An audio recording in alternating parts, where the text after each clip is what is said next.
कसैला, मीठा, तीखा, कड़वा, खट्टा और नमकीन आदि कई प्रकार का रस होता है। गीला करना, मिट्टी आदि को पिंड का आकार देना, तृप्त करना, जीवित रखना, प्यास बुझाना, पदार्थों को थोड़ा कोमल कर देना, ताप की निवृत्ति करना और कूप आदि में निकाले जाने पर भी कई बार प्रकट हो जाना, ये जल की वृत्ति है। इसके पश्चात दैव प्रेरित रस स्वरूप जल से विकृत होने पर उससे गंध तन्मात्रा हुआ, उससे पृथ्वी तथा गंध को ग्रहण करने वाली घ्राणेन्द्रिय प्रकट हुई। गंध एक ही है तथापि परस्पर मिले हुए द्रव्य भागों की न्यूनाधिकता से वह मिश्रित गंध, दुर्गंध, सुगंध, मृदु, तीव्र, अम्ल, खट्टा आदि अनेक प्रकार का हो जाता है। भावनम ब्राह्मण स्थानम धारणम सद विशेषणम सर्वसत्व गुणोद्भेदः पृथ्वी वृत्ति लक्षणम नभो गुण विशेषार्थो यस्य श्रोत्रम यस्य तच्छ्रोत्रम उच्यते वायोर गुण विशेषोर्थो यस्य तत्पर्शनम विदुः तेजो गुण विशेषार्थो यस्य तच्चक्षुरुच्यते अम्भो गुण विशेषोर्थो यस्य तदर्शनम विदुः भूमेर्गुण विशेषोर्थो यस्य सग्रहण उच्यते परस्य दृश्यते धर्मो यस्मिन् परिसान्वयात् अतो विशेषो भावानां भूमा वेवोपलक्ष्यते एतान्य संहृत्य यदा महदादीनि सप्त वै कालकर्म गुणोपेतो जगदादिभिरुपाविशत ततस्तेनानुविद्धेभ्यो युक्तेभ्यो अन्नचेतनम् उत्थितम् पुरुषो यस्माद् उदतिष्ठत सौ विराट। प्रतिमान रूप से ब्रह्म साकार की भावना का आश्रय होना, जल आदि कारण तत्वों से भिन्न किसी दूसरे आश्रय की अपेक्षा किए बिना ही स्थित रहना, जल आदि अन्य पदार्थों को धारण करना, आकाश आदि का अवच्छेदक होना, घटाकाश, मठाकाश, पटाकाश इत्यादि के द्वारा सिद्ध करना तथा परिणाम विशेष से संपूर्ण प्राणियों को स्त्रीत्व, पुरुषत्व आदि गुणों को प्रकट करना, ये पृथ्वी के कार्य रूप लक्षण। कार्य रूप मतलब कारण इन सब का पृथ्वी ही है और उनका जो कार्य है वो ये सब घाट माट स्त्री पुरुष ये सब भेद ये पृथ्वी के ही सब कार्य रूप लक्षण है। आकाश का विशेष गुण शब्द है, वह श्रोत्र इंद्रिय है। वायु का विशेष गुण स्पर्श जिसका विषय है त्वक इंद्रिय। तेज का गुण है रूप जिसका विषय है नेत्र। जल का विशेष गुण है रस, उसका विषय रसनेन्द्रिय। और पृथ्वी का विशेष गुण गंध जिसका विषय घ्राणेन्द्रिय है।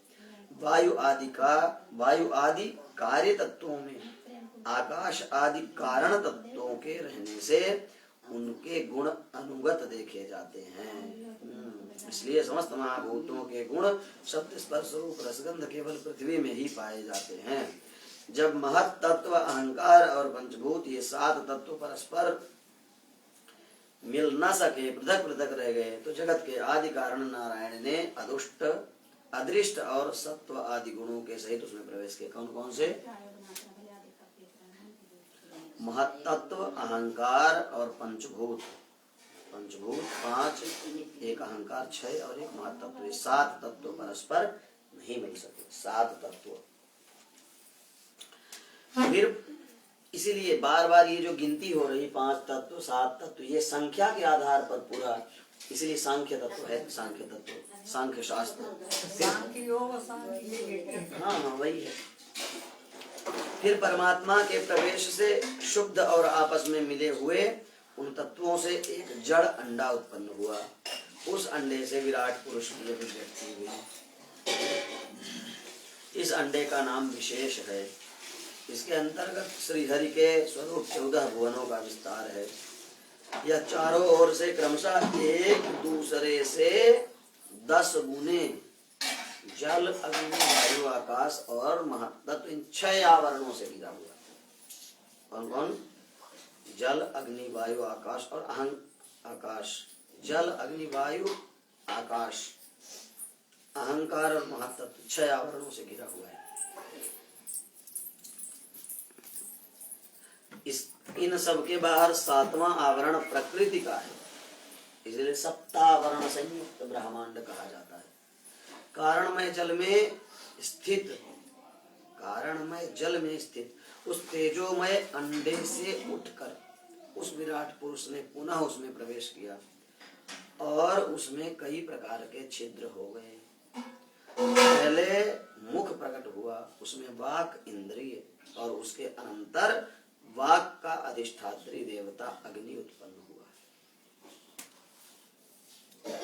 फिर नाग छिद्र नथुने प्रकट हुए, उससे प्राण सहित घ्राण इंद्रिय प्रकट हुई, और घ्राण के अधिष्ठात्री देवता वायु उत्पन्न हुए। तत्पश्चात नेत्र गोलक प्रकट हुए, उससे चक्षु इंद्रिय प्रकट हुई, और उसके अनंतर उसके अधिष्ठात्री देवता सूर्य। घ्राण इंद्रिय के अधिष्ठात्री देवता अश्विनी कुमार कई जगह बताया गया ना। फिर कानों के छिद्र प्रकट हुए, उससे उनकी इंद्रिय श्रोत्र और उसके अभिमानी दिग देवता प्रकट हुए। इसके बाद विराट पुरुष के त्वचा उत्पन्न हुई, उससे रोम, मूछ, दाढ़ी, सिर के बाल हुए, और उसके बाद त्वचा की अभिमानी औषधियां, अन्न आदि उत्पन्न हुई। उसके पश्चात लिंग प्रकट हुआ, उसमें वीर्य, और वीर्य के बाद लिंग का अभिमानी देवता आपोदेव, आप मन जल ही होता है, वो प्रकट हुआ। फिर गुदा प्रकट हुई, उससे अपान वायु, और अपान के बाद उसका अभिमानी देवता लोकों को भयभीत करने वाला मृत्यु देवता प्रकट हुआ। तदनंतर हाथ प्रकट हुए, उसमें बल, और बल के बाद हस्तेंद्रिय का अभिमानी देवता इंद्र। फिर चरण, उसके गति, उसमें गति माने गमन की क्रिया, और फिर पादेंद्रिय का, चरणेंद्रिय का अभिमानी देवता विष्णु। इसी प्रकार विराट पुरुष के नाड़ियां प्रकट हुई, तो उनसे रुधिर उत्पन्न हुआ, और उससे नदियां हुई। फिर उसके उदर में पेट प्रकट हुआ, फिर उसके उदर प्रकट हुआ पेट, उससे क्षुधा पिपासा की अभिव्यक्ति हुई, और फिर उदर का अभिमानी देवता समुद्र उत्पन्न हुआ। तत्पश्चात उसके हृदय प्रकट हुआ, हृदय से मन का प्रकट हुआ, मन के बाद उसका अभिमानी देवता चंद्रमा प्रकट हुआ। फिर हृदय से ही बुद्धि, और उसके बाद उसका अभिमानी ब्रह्मा। तत्पश्चात अहंकार, और उसके अनंतर उसका अभिमानी देवता रुद्र। इसके बाद चित्त, और फिर उसका अभिमानी देवता क्षेत्रज्ञ प्रकट हुआ है। क्षेत्रज्ञ माने आत्मा होता है। क्षेत्रज्ञयोर भेदा, क्षेत्र माने शरीर।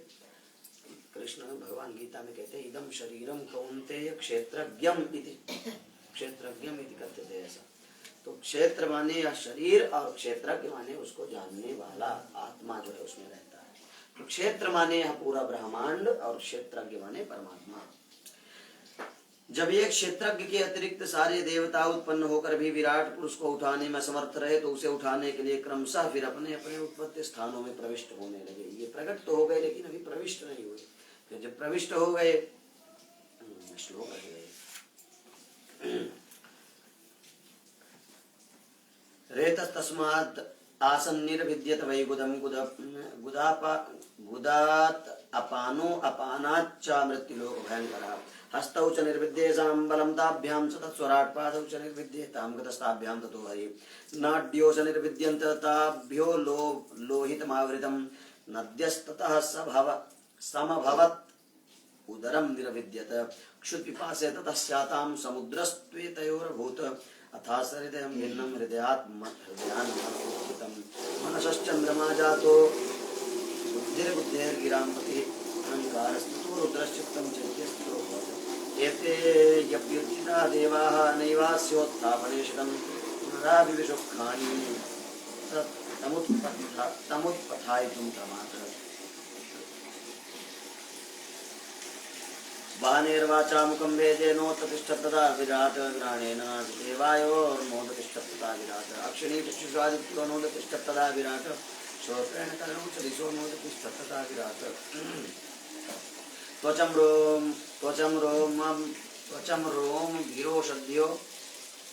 रोमविशोरभिरोषद्यो नोदतिष्ठत् तदा विराट। रेतसा शिश्नमापस्तो नोदतिष्ठत् तदा विराट। गुदं मृत्युरपानेन नोदतिष्ठत् तदा विराट। हस्ताविन्द्रो बलेनैव नोदतिष्ठत् तदा विराट। विष्णुर्गत्यैव चरणौ नोदतिष्ठत् तदा विराट। नाडीर्नद्यो लोहितेन नोदतिष्ठत् तदा विराट। क्षुत्रभ्याम उदरम सिंधुर्नोदतिष्ठ तदा विराट हृदयं मनसा चंद्रो नोदतिष्ठ तदा विराट बुद्ध्या ब्रह्मा हृदयं नोदतिष्ठ तदा विराट रुद्रो विमत्या हृदयं नोदतिष्ठ तदा विराट चित्तेन हृदयं चैत्यः क्षेत्रज्ञ प्रविशत तदा विराट तदैव पुरुषः सलिलादुततिष्ठत् यथा पुरुषोत्तम पुरुषं प्राणेन्द्रिय मनोधियः प्रभवन्ति विनायेन नोत्थापयितुमोजसा तस्मिन् प्रत्यगात्मनि धिया योग प्रवृत्तया भक्त्या विरक्त्या ज्ञानेन विचात्मनि चिंतयेत। अग्नि के मुख में प्रवेश, अग्नि ने मुख में वाणी के साथ मुख में प्रवेश किया पर विराट पुरुष न उठा। वायु ने घ्राणेन्द्रिय के साथ नासा छिद्र में प्रवेश किया किंतु विराट पुरुष तब भी नहीं उठा। सूर्य ने चक्षु के साथ नेत्र में प्रवेश किया तब भी विराट पुरुष नहीं उठा।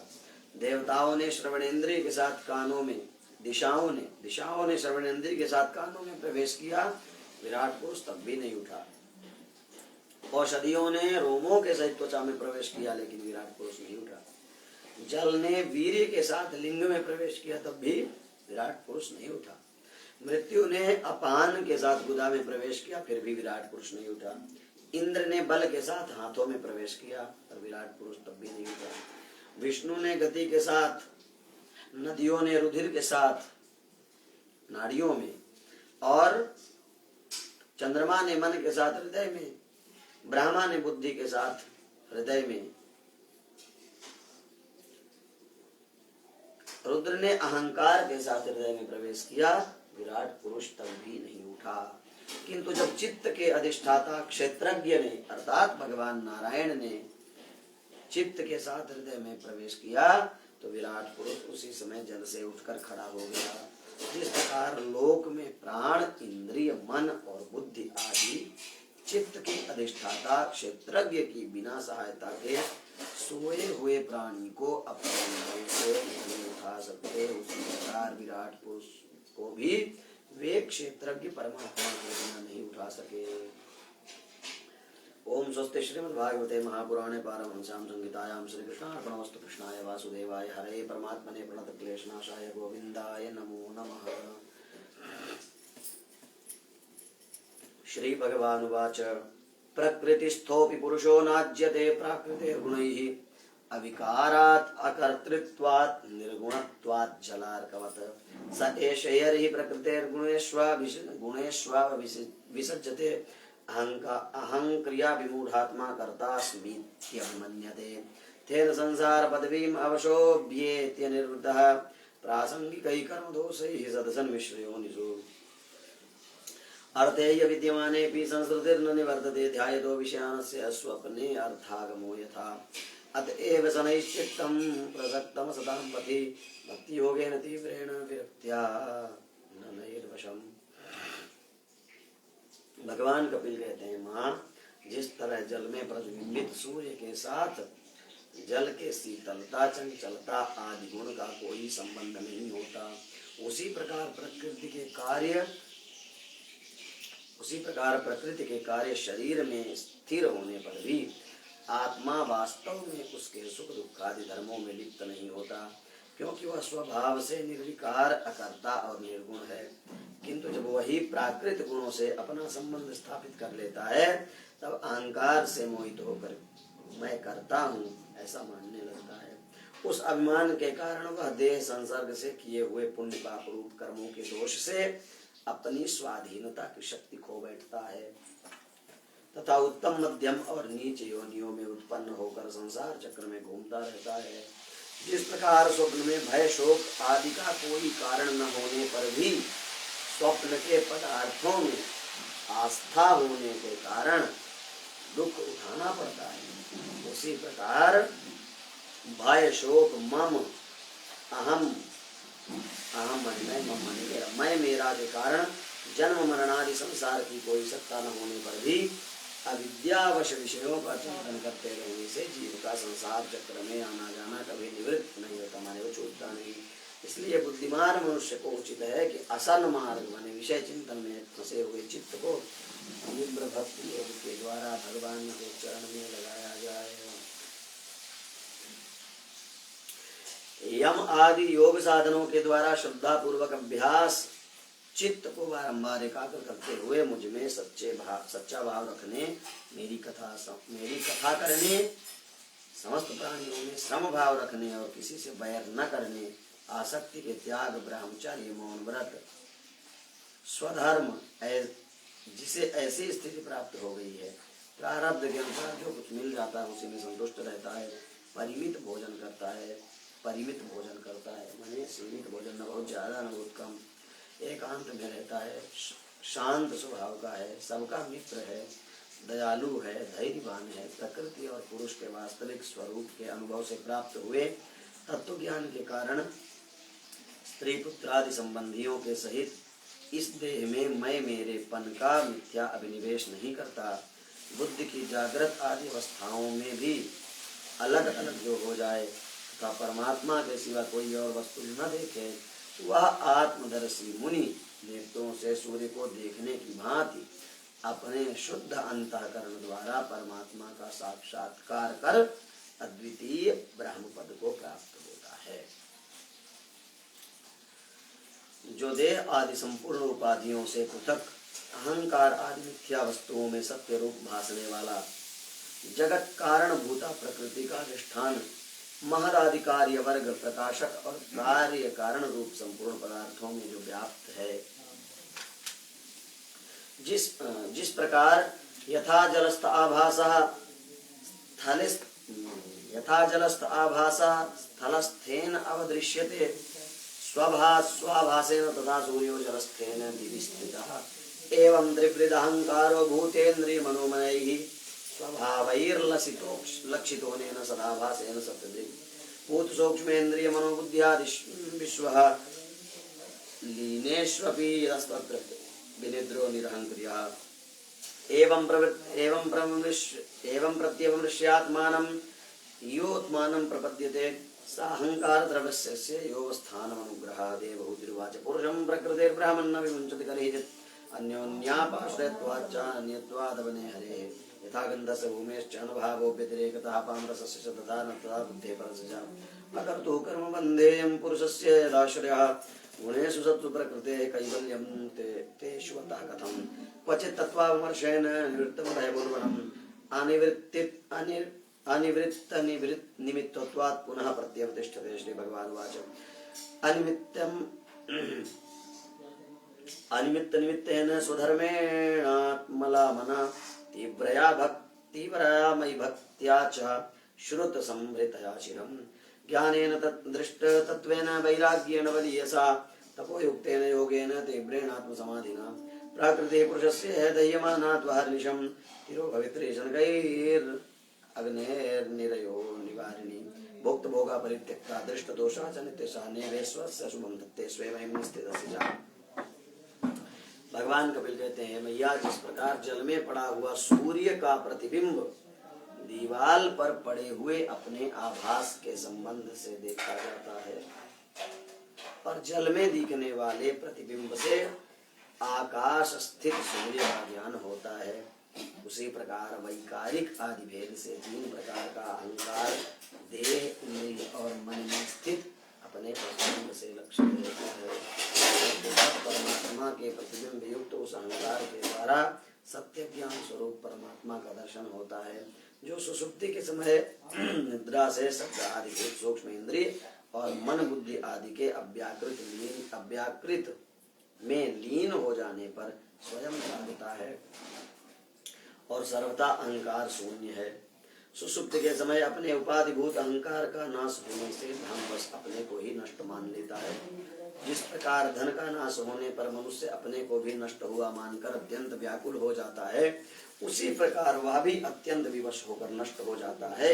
माता जी, इन सब बातों का मनन करके विवेकी पुरुष अपने आत्मा का अनुभव कर लेता है, जो अहंकार के सहित संपूर्ण तत्वों का अधिष्ठान और प्रकाशक भी है। देवभूति मैया ने पूछा, हे भगवान, पुरुष और प्रकृति दोनों ही नित्य और एक दूसरे के आश्रय से रहने वाले हैं, इसलिए प्रकृति तो पुरुष को कभी छोड़ नहीं सकती है। हे ब्राह्मण, जिस प्रकार गंध और पृथ्वी तथा रस और जल की पृथक स्थिति नहीं हो सकती, उसी प्रकार पुरुष और प्रकृति भी एक दूसरे को छोड़कर नहीं रह सकते। अतः जिनके आश्रय से अकर्ता पुरुष को यह कर्म बंधन प्राप्त हुआ है, उन प्रकृति के गुणों से रहते हुए उसे कैवल्य पद, उन प्रकृति के गुणों के रहते हुए उसे कैवल्य पद, कैवल्य माने मोक्ष पद कैसे प्राप्त होगा? यदि तत्वों का विचार करने से कभी संसार बंधन का तीव्र भय निवृत्त हो जाए, तो भी उसे निमित्त भूत प्राकृत गुणों का अभाव न होने से वह भय उपस्थित ही रहता है। भगवान ने कहा, मैया, जिस प्रकार अग्नि का उत्पत्ति स्थान अरणि अपने से ही उत्पन्न अग्नि से जलकर भस्म हो जाता है, उसी प्रकार निष्काम भाव से हुए स्वधर्म पालन द्वारा अंतःकरण शुद्ध होने से बहुत समय तक भगवत कथा के श्रवण से पुष्ट हुई तीव्र भक्ति से तत्व साक्षात्कार करने वाले ज्ञान से प्रबल वैराग्य से व्रत नियम आदि के सहित किए हुए ध्यानाभ्यास से और चित्त की प्रगाढ़ एकाग्रता से पुरुष की अविद्या दिन रात क्षीण होते हुई धीरे धीरे लीन हो जाती है। फिर नित्य प्रति दोष देखने से भोग कर त्यागी हुई वह प्रकृति अपने स्वरूप में स्थित होकर उस पुरुष का कुछ नहीं बिगाड़ सकते। नित्य प्रति दोष दर्शन करते रहे कि ये चीज ठीक नहीं है, मेरे लिए उपयोगी नहीं है, तो धीरे धीरे उससे अलगाव होता है। कहते हैं, यथा यः प्रतिबुद्धस्य प्रस्वापो बहुअनर्थवृत् स एव प्रतिबुद्धस्य न वै मोहाय कल्पते एवं विदित तत्त्वस्य प्रकृतिर्मयि मानसं युञ्जतो नापकुरुत आत्मा रामस्य करेचित् यदैवम् अध्यात्मरतः कालेन बहुजन्मना सर्वत्र जात वैराग्य आब्रह्म भुवनान् मुनि मद्भक्ता प्रतिबुद्धार्थो मत्प्रसादेन भूयसा निःश्रेयसं संस्थानं कैवल्याख्यं मदाश्रयम् प्राप्नोति हंजसा धीरा स्वदर्शान् छिन्न संशयः यदि गत्वा न निवर्तेते योगी लिंगात् विनिर्गमे यदा न योगोपचितासु चेतो मायासु सिद्धस्य विसर्जितेऽंग अन्यन्य हेतुष्वत में गति स्यात् आत्यंतिकी यत्र न मृत्युहासः। जैसे सोए हुए पुरुष को स्वप्न में कितने ही अनर्थों का अनुभव करना पड़ता है, जग पड़ने पर उन स्वप्न के अनुभवों से किसी प्रकार का मोह नहीं होता, उसी प्रकार जिसे तत्व ज्ञान हो गया है, जो निरंतर मुझ में ही मन लगाए रहते हैं, उन आत्मा रूप मुनि का प्रकृति कुछ नहीं बिगाड़ सकती। जब मनुष्य अनेकों जन्मों में बहुत समय तक इस प्रकार आत्मचिंतन में ही निमग्न रहता है, तब उसे ब्रह्मलोक पर्यंत सभी प्रकार के भोगों से वैराग्य हो जाता है। मेरा वह धैर्यवान भक्त ही मेरी महती कृपा तत्व ज्ञान प्राप्त करके आत्म अनुभव के द्वारा सारे संशयों से मुक्त हो जाता है और लिंग देह का नाश होने पर एकमात्र मेरे ही आश्रित अपने स्वरूप भूत कैवल्य संज्ञक मंगलमय पद को सहज में ही प्राप्त कर लेता है, जहाँ पहुंचकर योगी फिर नहीं लौटता। हे मां, यदि योगी का चित्त योग साधन में बढ़ी हुई मायामयी अणिमादि सिद्धियों में, जिनकी प्राप्ति का योग के सिवा कोई दूसरा साधन नहीं है, उन अणिमा इत्यादि सिद्धियों में नहीं फंसता, तो उसे मेरा वह अविनाशी परम पद प्राप्त होता है, जहाँ मृत्यु की भी वहाँ दाल नहीं गलती, अर्थात वह श्री वैकुंठ धाम प्राप्त होता है। ओम स्वस्ति श्रीमद्भागवते महापुराणे पारमहंस्यां संहितायां तृतीय स्कंधे कापिलोपाख्याने सप्तमेशोऽध्यायः। श्री कृष्णार्पणमस्तु। कृष्णाय वासुदेवाय हरे परमात्मने प्रणतक्लेशनाशाय गोविंदाय नमो नमः। श्री वृंदावन बिहारी भगवान की जय, श्री भागवत भगवान की जय हो, श्री हनुमान जी महाराज की जय। जय जय श्री राधे श्याम।